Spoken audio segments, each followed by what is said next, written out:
गुरुजी सब जानी जान है, कैसे कैसे किस बच्चे को कब कैसे ब्लेस करना है वो सब जानते हैं। वक्त होता है, सही वक्त जब आ जाता है गुरुजी सब काम पूरे कर देते हैं। संता के कारज आग खलोया, हर कम करावन आया राम। तो वो राम बन के आते हैं, कभी किसी रूप में आते हैं, कभी कृष्ण रूप में, कभी वाहे गुरु के रूप में, कभी गुरु के रूप में आते हैं और सबकी झोलियाँ ऐसे ही भर के चले जाते हैं, हमें पता भी नहीं चलता। लेकिन जब हमारे ऊपर कठिन वक्त आता है ना संगत जी, मुश्किल घड़ियाँ आती हैं तो हम बहुत घबरा जाते हैं, हम बड़े परेशान हो जाते हैं कि हमारा काम क्यों नहीं हो रहा। लेकिन गुरु ने अपना टाइम डिसाइड किया होता है कि कब मैंने ये काम करना है, समय से पहले। इसीलिए गुरुजी कहते हैं कभी मत मांगो। अगर समय से पहले मांगते हो तो मैं तुम्हें वो चीज़ नहीं दे सकता जो तुम्हारे भाग्य में लिखी है। तुम्हारे ज़बरदस्ती करने से मैं तुम्हें दे देता हूँ, जिद करने से मैं दे भी देता हूँ, लेकिन मुझे पता है तुम्हारे लिए क्या अच्छा है। इसलिए गुरुजी महाराज समय लगाते हैं चीज़ों को ठीक करने में, बस यही बात है। इसीलिए गुरुजी कहते हैं मंगो नहीं मन्नो। उन्होंने ये कभी नहीं कहा मुझे मानो, उन्होंने कहा मेरी कहे हुए वाक्यों को मानो। जो उसूल गुरुजी ने सिखाए, जो डिसिप्लिन सिखाए हैं, जो बड़े मंदिर में डिसिप्लिन होते हैं, जो भी सेवादारों को सिखा के वो जगह जगह भेजते हैं सेवा करने के लिए। क्योंकि अगर कोई रोज़ सेवा में जाता है और दिन में पूरा दिन वो सेवा में रहता है तो उसको धीरे धीरे पता चलता है और नई नई चीज़ें वो सीखता है कि सेवा कैसे की जाती है। और अगर कोई सेवादार आपको कभी कुछ कह भी देता है ना संगत जी, कभी भी नहीं बुरा मानना चाहिए। क्योंकि पता है क्या होता है, हम तो अपने गुरु की सेवा में होते हैं, हम कभी किसी को हर्ट नहीं करना चाहते, कोई भी नहीं हर्ट कर, हम हर्ट ना खुद होते हैं। देखो यहाँ कोई आएगा ना गुरु की मर्जी से आएगा, गुरु जी कहते हैं तो आया तो यहाँ पे मेरी मर्जी से है, पर जाएगा भी तो मेरी मर्जी से।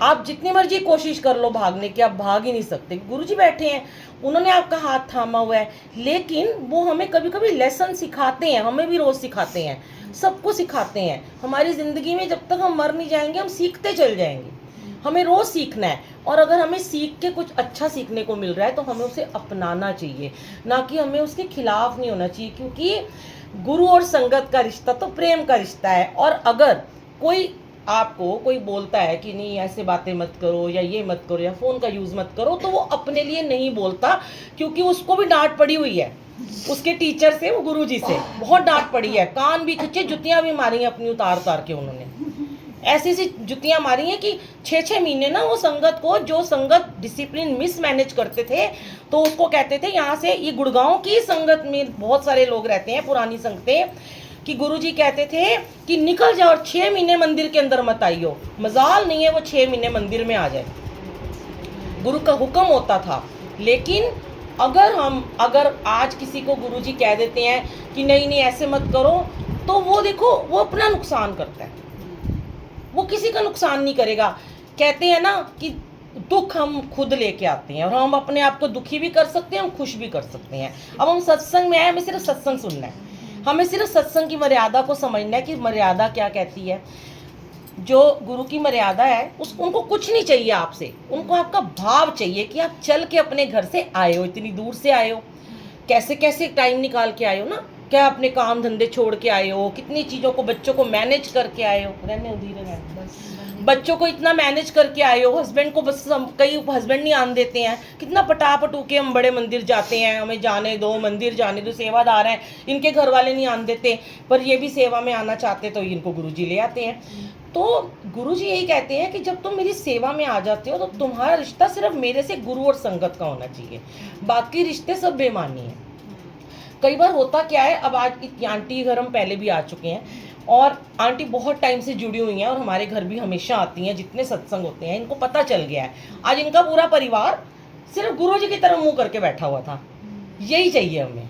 हम क्यों कहते हैं गुरु की तरफ देखो, ना इधर देखो, ना इधर देखो, ना पीछे देखो, ना आगे देखो, ना सहेली, ना भाई, ना बहन, ना मासी, ना सास, ना चाची, सिर्फ मेरे गुरु जी बैठे हैं। ध्यान जब यहाँ लिव लग जाएगी ना, कितना प्यारा रिंकूवीर जी का शब्द है, घर जाके सुनना, कृपा कर बनवारिया, बनवारिया कृपा कर बनवारिया।